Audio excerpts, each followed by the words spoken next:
Hello everyone, welcome to another lecture of marketing, and today our topic is break even analysis, break even price and quantity. हम break even analysis के बारे में study करेंगे और break even price और quantity के बारे में स्टडी करेंगे। तो सबसे पहले हम देखते हैं कि ब्रेक इवन एनालिसिस होता क्या है। A break even analysis is a useful tool for determining at what point your company or a new product or service will be profitable. Break even analysis basically एक useful tool है, हथियार है, जो पता करता है कि किस पॉइंट पे जाके आपकी कंपनी या न्यू प्रोडक्ट और सर्विस जो है वो प्रॉफिटेबल होगा, मुनाफे पे आ जाएगा। कि वो कौन सा पॉइंट है जब आपकी कंपनी, आपका न्यू प्रोडक्ट और सर्विस जो है वो मुनाफा कमाना शुरू कर देगी। Put another way, it is a financial calculation use to determine the number of product और services you need to sell और price at which you need to sell to at least cover your cost.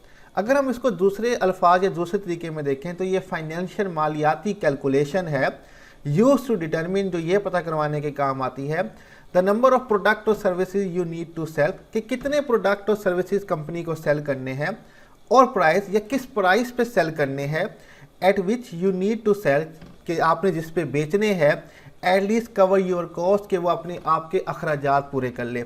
Means के हम कितने product या services बेचें या किस price पे हम बेचें कि हमारा जो अखराजात हैं, जो कॉस्ट है, वो मुकम्मल हो जाए।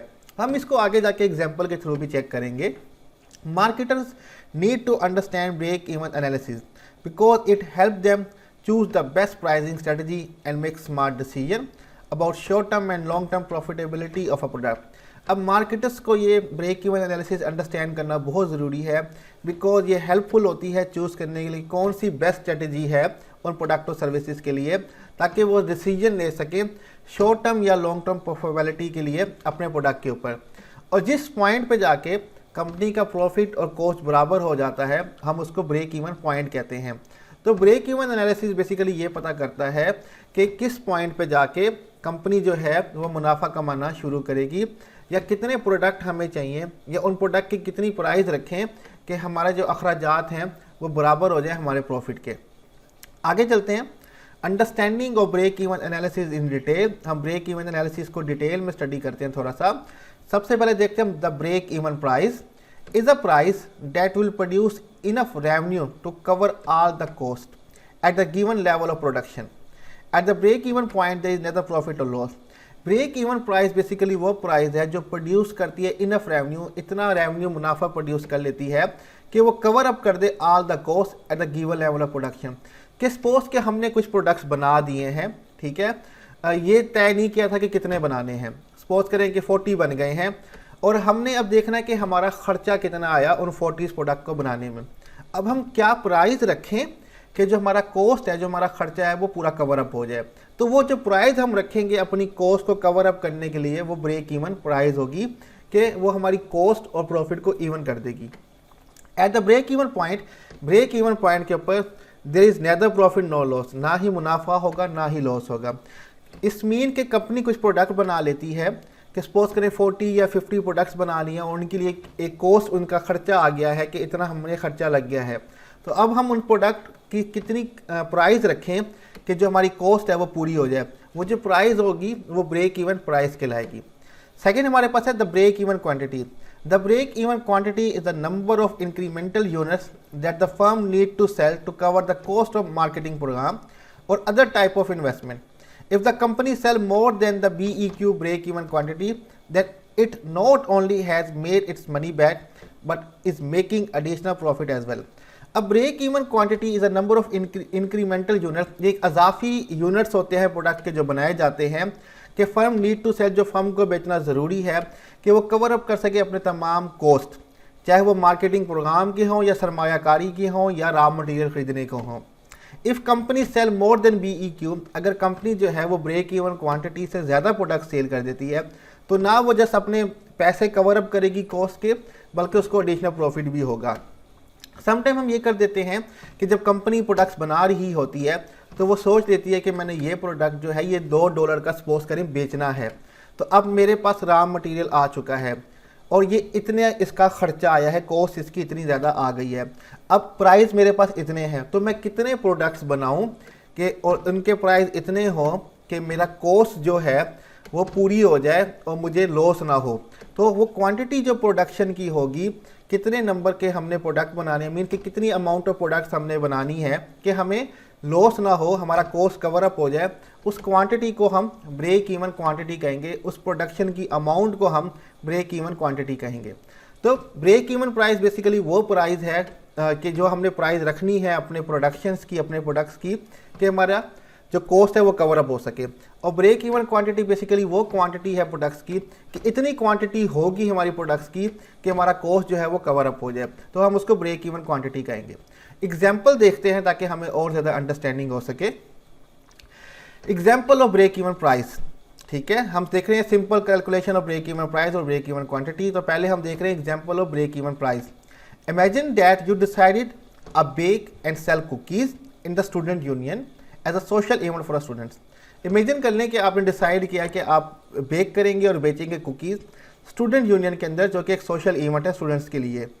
You don't want to lose money on the cookies, आप पैसे नहीं लूज़ करना चाहते कुकीज़ बनाने के ऊपर, but you are not trying to make profit or even cover your cost. लेकिन आप प्रॉफिट बनाने का भी नहीं सोच रहे, सिर्फ अपना कॉस्ट जो है उसको कवर करने का सोच रहे हैं। You spend a very convenient $24 on the groceries, कि आपने ग्रोसरी पे $24 खर्च किए हैं, एंड बेक 4 डजन कुकीज़, और 48 कुकीज़ आपने बनाए हैं, ठीक है। इसमें हमें कॉस्ट हमें पता चल गई कि हमारा खर्चा कितना हुआ है सामान खरीदने में, $24 है, और हमने 48 कुकीज़ बनाए हैं, क्वांटिटी भी हमें पता चल गई। What is your break even price for the cookies. अब हमने क्या प्राइस रखने हैं, क्या ब्रेक इवन प्राइस रखने हैं कि हमें खर्च, हमारी जो कॉस्ट है वो बराबर हो जाए, ठीक है। It is total cost divided by the number of cookies that you expect to sell, कि अब हमने ब्रेक इवन प्राइस निकालने के लिए कि हम कितने प्राइस पे वो 48 कुकीज़ बेचें कि हमारा $24 कॉस्ट जो है वो पूरी हो जाए। तो इसका फार्मूला है कि हमने कॉस्ट को डिवाइड करना है total number of units of cookies, कि कितनी हम कुकीज़ बना रहे हैं। तो इसका फार्मूला होगा break even price is equal to cost divided by units. Cost हमारे पास $24 है, यूनिट्स हमारे पास 48 कुकीज़ हैं। जब हम इसको डिवाइड करेंगे तो हमारे पास जो अमाउंट आएगी वो ब्रेक इवन प्राइस कहलाएगी, कि हम उतने पे बेचेंगे तो नो लॉस नो प्रॉफिट, अगर उससे ज़्यादा पे बेचेंगे तो मुनाफा हो जाएगा। सोल्यूशन देखते हैं, हमारे पास सोल्यूशन भी है।